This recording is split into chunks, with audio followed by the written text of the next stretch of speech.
আসসালামু আলাইকুম everyone, welcome to life with রুবাইশা।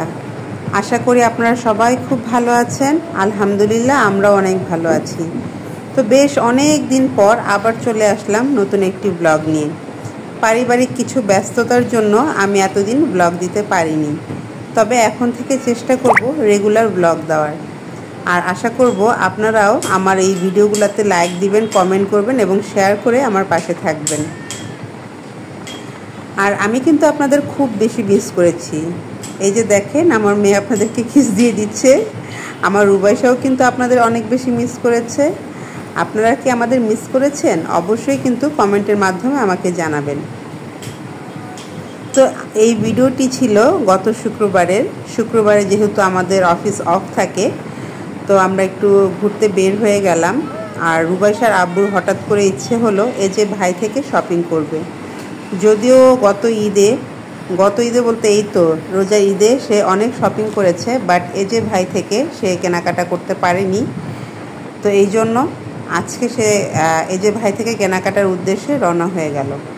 তো আমিও এই ফাঁকে একটা ব্লগ বানিয়ে নিলাম। তাহলে আপনারাও চলুন আমার সাথে, দেখেন আমরা এই যে ভাই থেকে কি কি কেনাকাটা করলাম, এছাড়া আর কি কি করলাম।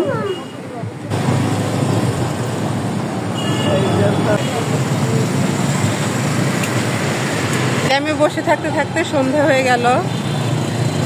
ফ্লাইওভারে উঠলাম জ্যাম এড়ানোর জন্য, বাট ফ্লাইওভারেও জ্যাম।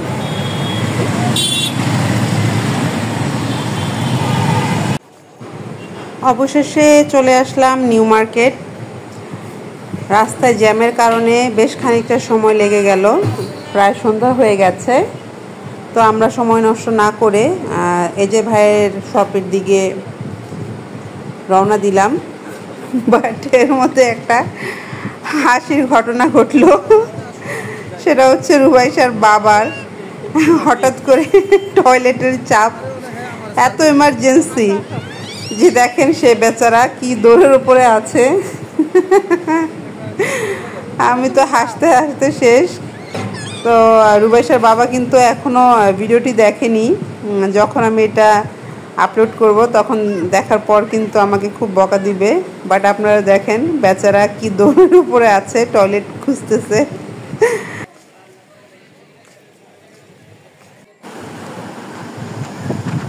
তো যাই হোক, অবশেষে রুবাইশার বাবা টয়লেটের কাজ সেরে চলে আসলো। আর এই যে এখানে রুবাইশাকে এখন একটু খেলনা কিনে দিচ্ছে। রুবাইশা তো মানে যেখানেই খেলনা দেখে সেখানেই সে স্ট্যাচু অফ লিবার্টি হয়ে যায়। কিছু কিনে না দিলে সেখান থেকে সে আর সরে না। আর দেখা যায় একই খেলনা তার দুইটা তিনটা করে আছে।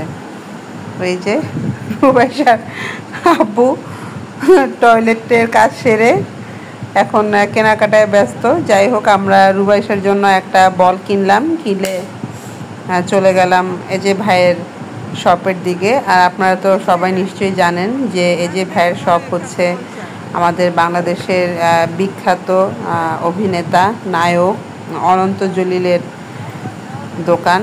আর রুবাইশার আব্বু অনন্ত জলিলের খুব বড় ভক্ত, খুবই খুবই খুবই বড় ভক্ত।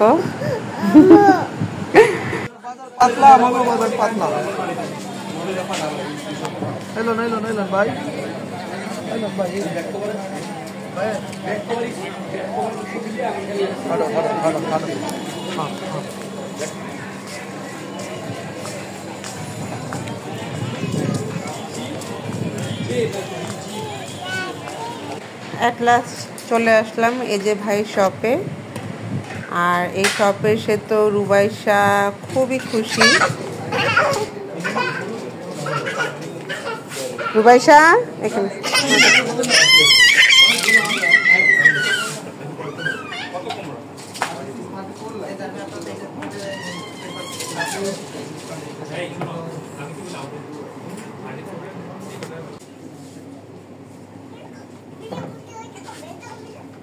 কি ব্যান্ড নাই তো দিন না কত বলতেন ব্যালেন্স ফিল করস।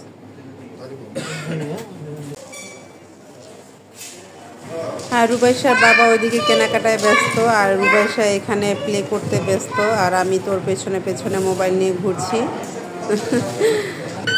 80 টাকা এর কাছ থেকে আমি তো কথা বলতাম না, আমার কথা বলতে 80 টাকার কাছ থেকে নেয়। আমি কি কানে কানে কথা বলে আপনি তাও 100 টাকা দেন আপনি। না আপনি না না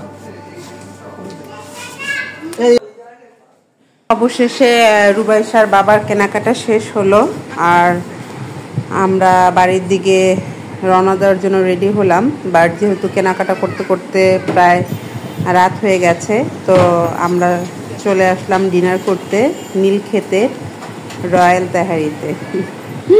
এটা আমার এবং রুবাইশার বাবার দুইজনের স্টুডেন্ট লাইফের খুবই মেমোরেবল একটা তেহারি ঘর। নিউ মার্কেটে যারা যান তারা অবশ্যই চিনবেন, স্পেশালি যারা ঢাকা ইউনিভার্সিটি বা ইডেনে পড়াশোনা করেছেন তাদের কাছে খুবই পরিচিত একটা দোকান রয়্যাল তেহারি ঘর। আর এখানকার তেহারিটা আমার কাছে খুবই খুবই খুবই টেস্টি লাগে। মনে হয় যে অনেক ব্র্যান্ডের কাছেও এই তেহারিটার কাছে ফেল। আমার এটা পার্সোনাল ওপিনিয়ন, বাকিদেরটা আমি বলতে পারবো না। আর রুবাইশার বাবারও কিন্তু খুবই প্রিয় একটা তেহারি হচ্ছে এই রয়্যাল তেহারি ঘরের তেহারি।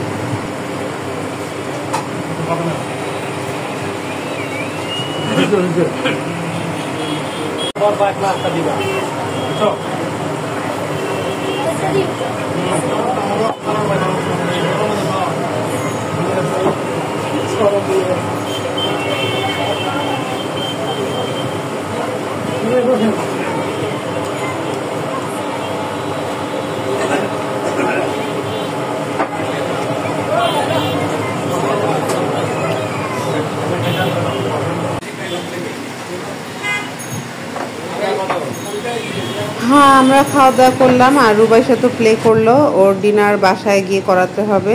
তো আমাদের আজকের ব্লগ এখানেই শেষ হলো। আর দেখেন কি দুঃখজনক ঘটনা, যাওয়ার সময় জ্যামে কিন্তু পড়তেই হলো।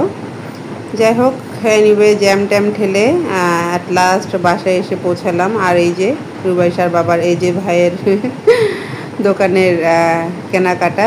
তো আমার আজকের ব্লগটি আশা করি আপনাদের কাছে ভালো লাগবে। আর অবশ্যই কিন্তু আপনারা লাইক কমেন্ট শেয়ার করতে ভুলবেন না। সবাই ভালো থাকবেন, সুস্থ থাকবেন। আল্লাহ হাফেজ, টাটা।